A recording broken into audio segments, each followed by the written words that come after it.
देखिए, वित्त मंत्री निर्मला सीतारमण नॉर्थ ब्लॉक पहुंच चुकी है। वित्त मंत्री निर्मला सीतारमण जो है आज संसद में देश का बजट पेश करेंगी। सुबह 11 बजे वित्त मंत्री लोकसभा में साल 2022-23 के लिए बजट पेश करेंगी।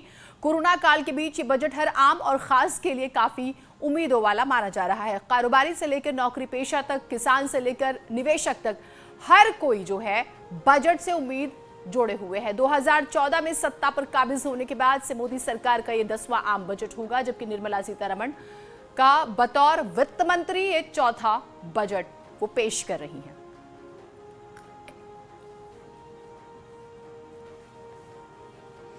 तो बजट से लगातार उम्मीदें हैं। देखिए, अगर आप स्टार्टअप प्लान कर रहे हैं तो गवर्नमेंट आपको क्या देगी, अगर आप नौकरी पेशा है तो टैक्स स्लैब में क्या राहत हो सकती है, किसानों की बात करें तो उनके लिए क्या हो सकती है, जो छोटे हमारे उद्योग हैं, अगर हम एमएसएमई सेक्टर्स की बात करें तो उसके लिए क्या सरकार दे सकती है।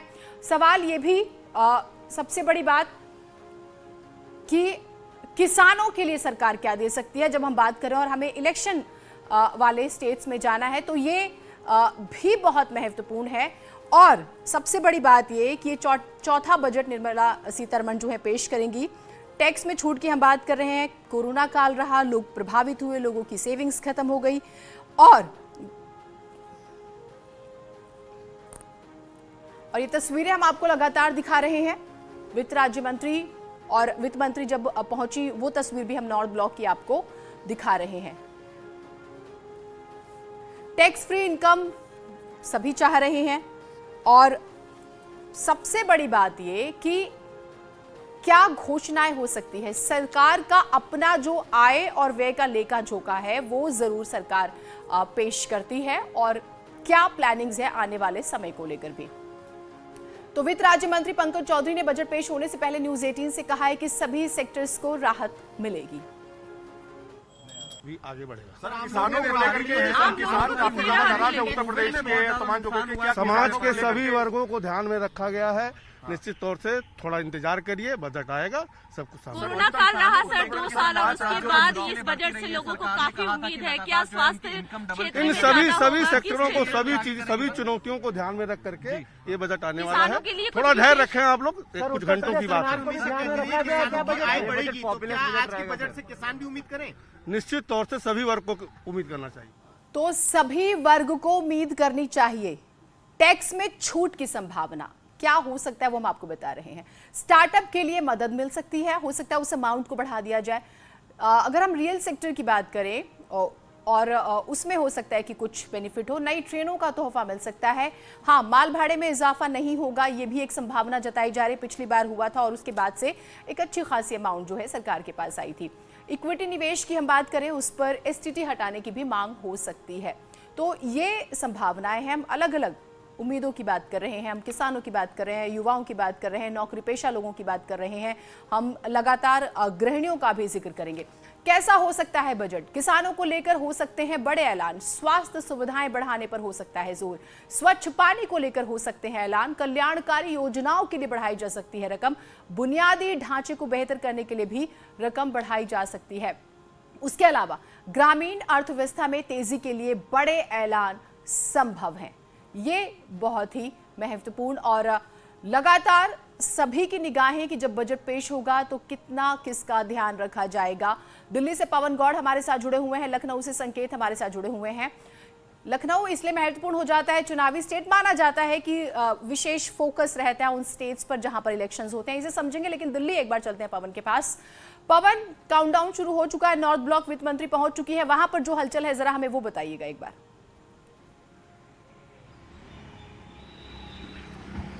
देखिए, वित्त मंत्री अब से थोड़ी देर पहले नॉर्थ ब्लॉक वित्त मंत्रालय पहुंच चुकी हैं और अब वित्त मंत्रालय के अंदर लगातार वो अब अधिकारियों के साथ बातचीत कर रही हैं और अब से थोड़ी देर बाद में वित्त मंत्री यहां से निकलकर राष्ट्रपति भवन जाएंगी। और राष्ट्रपति, क्योंकि जब बजट पास होता है उससे पहले राष्ट्रपति के उस पर हस्ताक्षर किए जाते हैं, तो राष्ट्रपति बजट की कॉपीज पे अपने हस्ताक्षर करेंगे और हस्ताक्षर करने के बाद में फिर जो वित्त मंत्री हैं वो संसद भवन पहुंचेंगी तकरीबन 10 बजे के आसपास। और 10:10 पर जो कैबिनेट बैठक होगी, कैबिनेट मीटिंग में जो बजट को पास किया जाएगा, उसके बाद में 11 बजे वित्त मंत्री पूरे देश भर के सामने संसद भवन के अंदर बजट पेश करेंगी। तो ये अब तक का जो कार्यक्रम है ये अभी तक दिया हुआ है। लगातार अब से बस कुछ ही मिनट का इंतजार है जब वित्त मंत्री वित्त मंत्रालय से निकलकर राष्ट्रपति भवन के लिए रवाना होने वाली है। बिल्कुल, और सबसे बड़ी बात ये पवन, अब तो सभी इस नजर से भी देख रहे हैं कि किसे क्या मिलेगा। मैं इस पर और बातचीत करूंगी वहां पर क्या चर्चा है, क्योंकि कल प्रधानमंत्री ने भी कहा था कि भाई वो सहयोग की उम्मीद भी करते हैं और सभी वर्ग का ध्यान भी रखा जाएगा। संकेत हमारे साथ जुड़े हुए हैं। संकेत, सबसे महत्वपूर्ण ये कि किसानों का जिक्र हो रहा है सबसे ज्यादा इस बार, किसानों को क्या मिल सकता है? गन्ना किसानों की भी बात बहुत ज्यादा हो रही है।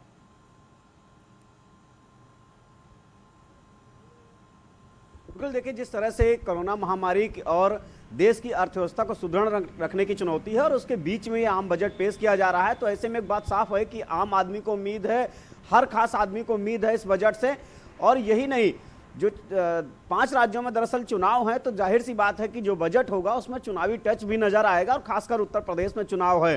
तो ऐसे में यहाँ पर एक तरफ किसानों आंदोलन के बाद में किसानों में कहीं न कहीं नाराजगी रही, और उसके बाद हालांकि बाद में पूरा मामला सुलझा, बिल वापस हुआ, लेकिन अब ये उम्मीद जताई जा रही है कि किसानों को लेकर कोई राहत की गुंजाइश हो सकती है इस बजट में। वहीं दूसरी तरफ गरीबों को लेकर और नौकरी पेशा के लिए टैक्स में छूट की जा सकती है। तो ऐसे में हर वर्ग के लोगों को इस आम बजट से उम्मीद है, और उम्मीद लगाए हर वर्ग का व्यक्ति बैठा है। एक बात और है कि ग्रामीण जो अर्थव्यवस्था है उसको सुदृढ़ करने की भी इस बजट में कोशिश की जाएगी।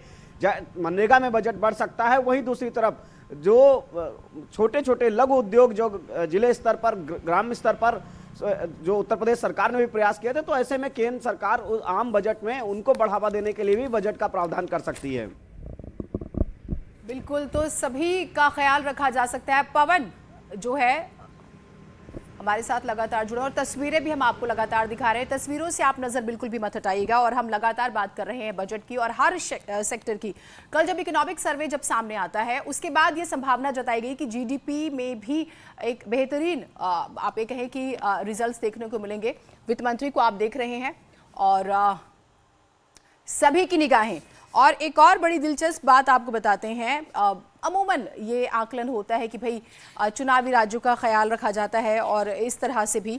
और एक दिलचस्प किस्सा ये कि वित्त मंत्री निर्मला सीतारमण जो हैं चौथी बार बजट पेश कर रही हैं। मोरारजी देसाई ऐसे वित्त मंत्री रहे जिन्होंने सबसे ज्यादा 10 बार देश का बजट जो है पेश किया था। फिर उसके बाद जब नाम आता है उसमें पी चिदम्बरम का नाम आता है जिन्होंने 9 बार, और उसके बाद प्रणब मुखर्जी जो है उन्होंने 8 बार बजट पेश किया था। लेकिन अब ये दिलचस्प जानकारी, और